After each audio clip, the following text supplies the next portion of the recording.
Just when you think you got a grasp on this story, Jason Aaron pulls a Lee Corson and goes, "Not so fast, my friend." Support the comic industry by visiting LCS. My name is Doran. This is SEO Comics. We continue our coverage of Absolute Superman. At number 10, our story starts off on Krypton. Kind of shocked I didn't think we'll ever come back here. Deep beneath the Redlands, years ago. And Jor-El and his robots are like a rescue party to rescue these miners that got trapped in the mine. So they break through, they get to the miners, and he's like, "Alright, everything's gonna be alright." And the miner's like, "No, it's not. It is not alright. Not unless you could protect us from those."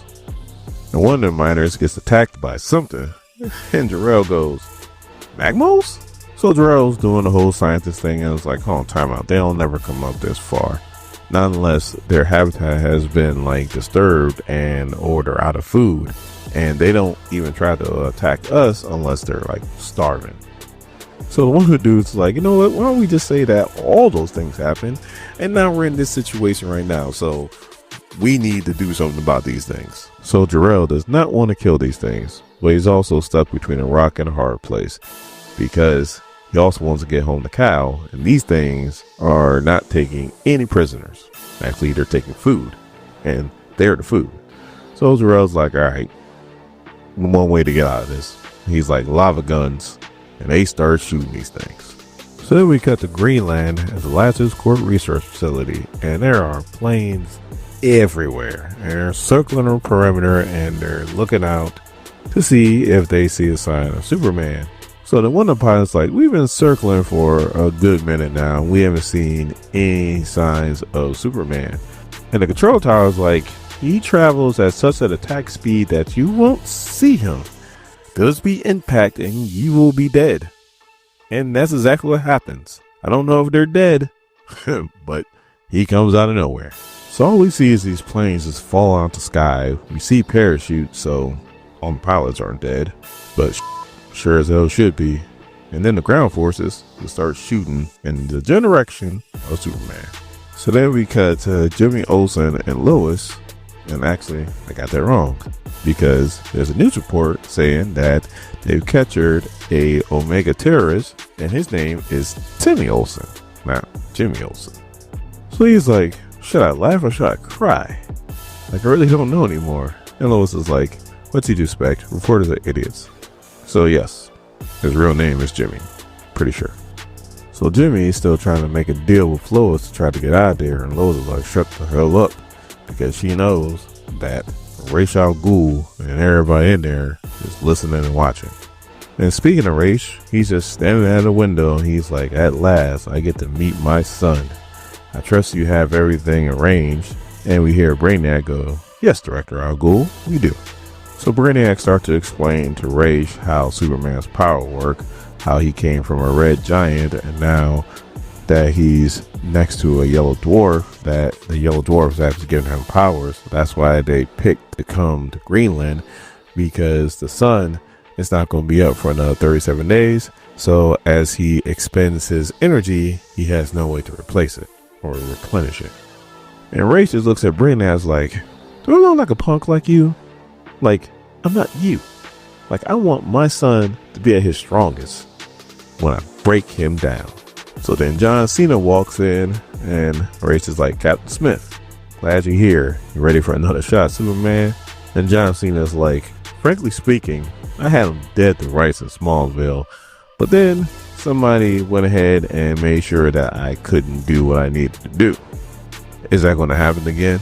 So the Brainiac starts to yell at him because he's snitching him out. All of a sudden, Raish interrupts and is like, "Look, I'm in charge, and if I tell you to take him down," Raish hands up some kryptonite bullets, and he goes, "Now you go make me proud." So the ground forces are shooting at Superman, and all of a sudden he comes in out of nowhere and then starts taking them all out. And they are screaming. So Raish starts to walk outside and is like, "Tell me, did he kill him?" And Brainiac's like, "Nope, their vitals still say that they are alive and well." And Raish is like, "So I guess the boy needs further encouragement." And all of a sudden all you hear is a boom. Boom tube. So the Mega Men are here, and Primus is like, find Olsen, kill anybody who gets in your way. So Jimmy's like, you heard that? That's a boom tube. That means Primus is here. That means we can get out of here.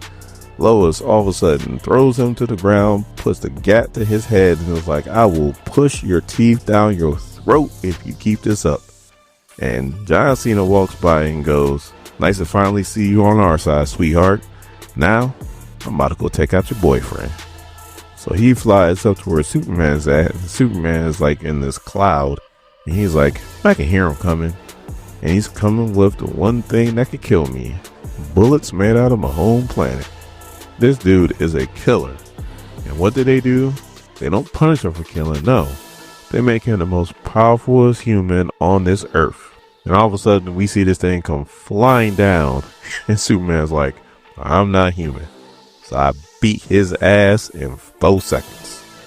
Then Superman's just hovering over him. He's like, but he's not going to stop killing. Like, he needs to be taken out, and he needs to be taken out permanently.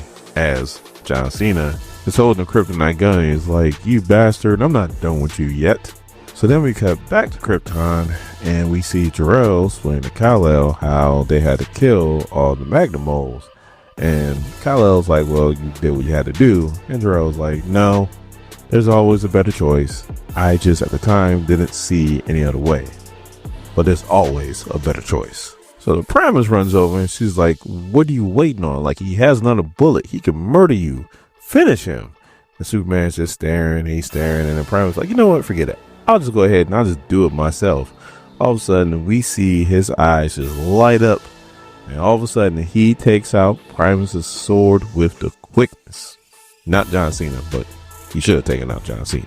So Primus is all kinds of pissed off at Superman. Superman lands and he just looks at her. And then Ra's al Ghul walks over with all these John Cenas and Jimmy Olsen carried by Lois. And he goes to Primus and he goes, how dare you, woman, speak to the son of the demon? And Lois is like, son? And Ra's is like, not by blood, of course. Blood comes now. So John Cena is like, it should have been me. Why you choose him? It should be me. Ra's al Ghul comes over and is like, because you are a lamb in wolf's clothing. We made you into the killer you are right now. But true killers, real killers, they're not made. They're born. And Ra's takes his gun and is about to shoot John Cena with his own kryptonite gun. He fires. Superman comes out of nowhere, catches the bullet. It goes right through his hands. But I guess it doesn't go into John Cena. So now Superman is hurt. And Ra's is like, look at that. You are exactly what we need to remake this world. Isn't that what you want, my son? And Kal-El is like, I am not your son. And all of a sudden, he is stabbed in his back with a kryptonite knife by Primus. Lois comes running over. Primus kicks the bejesus out of her. And all of a sudden, all the Omega Men start getting murked. So all this carnage is going on. All you hear is Ra's al Ghul saying, you're not worthy enough to be called a child of Al Ghul.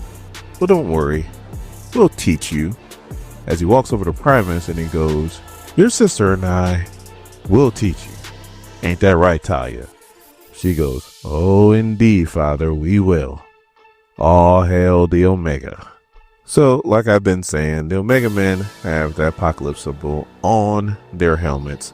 I always knew they had something to do with Darkseid. I didn't know they had anything to do with Ra's al Ghul, but it kind of makes sense. Ra's al Ghul works for Darkseid. I guarantee once it's all said and done, that's where it's going down. So, yeah, like I said, Jason Aaron's just likes to throw in the little curveball. And we find out that Primus is Talia al Ghul. Wonder how Batman feels about that.